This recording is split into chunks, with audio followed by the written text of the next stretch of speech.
भक्तों, ओम नमः शिवाय, श्री शिवाय नमस्तुभ्यम, जय श्री महाकाल। जी हाँ भक्तों, क्या आपके भी घर में कोई ऐसा व्यक्ति है जिसका विवाह नहीं हो पा रहा?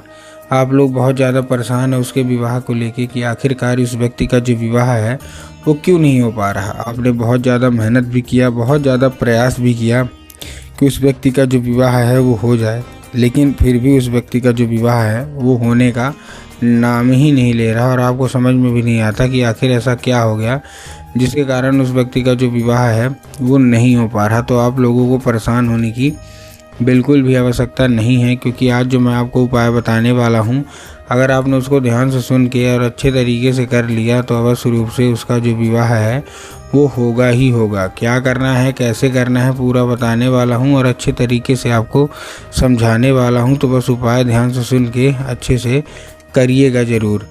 देखिए, आपको भी पता है कि पूज्य गुरुदेव की जो कथा होती है उसमें लाखों की भीड़ आती है। कैसे भीड़ आती है? लाखों की भीड़ आती है। और जब गुरुदेव की कथा में लाखों की भीड़ आती है तो वहाँ ज़्यादातर जो भक्त होते हैं वो क्या करते हैं, पत्र के द्वारा अपनी इच्छा और पत्र के द्वारा अपनी मनोकामना जो होती है वो गुरुदेव तक पहुँचाते हैं। तो अभी गुरुदेव की कथा चल रही थी, आज से 4 से 5 महीना पहले की बात है। गुरुदेव की कथा चल रही थी और गुरुदेव की कथा में लाखों की भीड़ आई। अब जब गुरुदेव की कथा में लाखों की भीड़ आई तो वहाँ ज़्यादातर जो भक्त थे उन्होंने क्या किया, पत्र के द्वारा अपनी इच्छा और पत्र के द्वारा अपनी मनोकामना जो थी वो गुरुदेव तक पहुँचाई। अब जैसे ही गुरुदेव के पास पत्र पहुँचा और गुरुदेव ने पत्र पढ़ा तो वहाँ गुरुदेव ने देखा कि ज़्यादातर जो भक्त हैं उनकी क्या है, केवल एक ही इच्छा और एक ही मनोकामना है। क्या कि गुरुदेव, हमारा जो बच्चा है उसका विवाह नहीं हो पा रहा। हम लोग बहुत ज़्यादा परेशान है उसके विवाह को लेके कि आखिरकार हमारे जो बच्चा है उसका विवाह क्यों नहीं हो पा रहा। कृपया करके कोई उपाय बता दें ताकि हमारे बच्चे का जो विवाह है वो हो जाए। हमने बहुत ज़्यादा मेहनत कर लिया, बहुत ज़्यादा प्रयास कर लिया, लेकिन फिर भी उसका जो विवाह है वो होने का नाम ही नहीं ले रहा। अब जैसे ही गुरुदेव ने क्या किया, अब जैसे ही गुरुदेव ने ये देखा कि ऐसा ऐसा दिक्कत है, तब गुरुदेव ने 2 से 3 उपाय बताए और कहा केवल और केवल ये उपाय कर लेना, तुम्हारा जो भी बच्चा है जिसका भी विवाह नहीं हो पा रहा, बस रूप से उसका जो विवाह है वो होगा ही होगा। ठीक। अब जैसे ही गुरुदेव ने क्या किया, जो उपाय बताया, तो लोगों ने जा जाके इस उपाय को घर में करना शुरू कर दिया।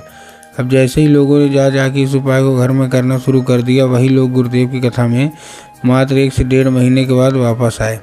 अब जैसे ही लोग वही गुरुदेव की कथा में वापस आए तो उन्होंने क्या किया, फिर से एक बार गुरुदेव के में पत्र लिखा गुरुदेव को। अब जैसे ही गुरुदेव को पत्र लिखा, वही लोग गुरुदेव की कथा में मात्र 1 से 1.5 महीने के बाद वापस आए। और जब वही गुरुदेव के पत्र में वापस आए तो उन्होंने क्या किया, फिर से एक बार गुरुदेव को पत्र लिखा, लेकिन ये वाला उपाय धन्यवाद के रूप में था कि गुरुदेव धन्य हो आपको, आपके द्वारा बताया उपाय हमने किया, हमारी मनोकामना भी पूरी हो गई। तो देखिए, चलिए मैं भी आपको उपाय बताता हूँ कि आखिर ऐसा कौन सा उपाय है जिसको करने मात्र से मनोकामना पूरी होती है। तो जो हमारा पहला उपाय है, इसमें आपको 3 काली मिर्च लेना है और साथ में आपको लेना है 1 धतूरा। ठीक, तो 3 काली मिर्च हुआ और 1 धतूरा हुआ। अब 3 काली मिर्च के साथ 1 धतूरे के साथ साथ आपको और क्या क्या चाहिए, आपको चाहिए उसके साथ साथ क्या, अपने बच्चे का हाथ उसके हाथ में रखिए और उसको भेज दीजिए कहाँ, सीधा शिव मंदिर। अब जैसे ही आपका बच्चा शिव मंदिर पहुँचेगा, शिव मंदिर पहुँचने के बाद उसको बोलिएगा कि दक्षिण दिशा में खड़ा हो जाए और उत्तर की ओर अपना चेहरा कर ले। अब जैसे ही दक्षिण की ओर खड़े, उत्तर की ओर, इसमें बहुत सारे लोग कंफ्यूज भी होते हैं कि दक्षिण क्या है, उत्तर क्या है, हमको थोड़ा साफ साफ बताओ। तब गुरुदेव ने साफ साफ बताया है कि आप जिस भी शिव मंदिर जा रहे हैं उस शिव मंदिर का जिधर साइड जलाधारी होगा ना, आपको अपना चेहरा उधर साइड करके खड़े हो जाना है। ठीक, खड़े हो गए। खड़े होने के बाद आपको करना क्या है, एक नाम लेके, कौन सा, महादेव का बहुत ही सुंदर सा नाम है, श्रम्भेश्वर महादेव। तो आपको क्या करना है, श्रम्भेश्वर महादेव का नाम लेके और उन्हीं का स्मरण करके ना चुपचाप क्या कर देना है, अर्पित कर देना है बस। पूज्य गुरुदेव कहते हैं कि अगर आपने ऐसा कर लिया तो अवश्य रूप से इच्छा मनोकामना जो है वो पूरी होनी ही होनी है। ठीक, ये था कौन सा, ये था हमारा पहला उपाय। अब हम चलते हैं अपने दूसरे उपाय की ओर। अब देखिए, जो हमारा दूसरा उपाय है, इस उपाय में आपको करना क्या है, सिंपल सा। इस उपाय में सबसे पहले आपको लेना है थोड़ा सा लाल चंदन, और लाल चंदन लेने के बाद आपको पहुंच जाना है कहाँ, सीधा सीधा शिव मंदिर। अब जैसे ही आप शिव मंदिर पहुंचेंगे, शिव मंदिर पहुंचने के बाद आपको क्या करना है, दक्षिण दिशा में, तो ये वाला आपको मैंने बता दिया। अब आपको माता शोक सुंदरी की जगह पे अर्पित करना है। अब माता शोक सुंदरी की जगह कहाँ होती है, जलाधारी के बिल्कुल बीचों बीच। तो आपको जलाधारी के क्या करना है, बिल्कुल बीचों बीच अर्पित कर देना है। अब जैसे आप जलाधारी के बिल्कुल बीचों बीच अर्पित करेंगे, माता से उसको औषधि के रूप में मांगिएगा कि माता कृपया करके हमको इसको औषधि के रूप में प्रदान करिए। अब क्या होगा, अब ये औषधि का रूप ले लेगा। अब जैसे ही औषधि का रूप ले लेगा, 5 मिनट तक आपको खड़े रहना है।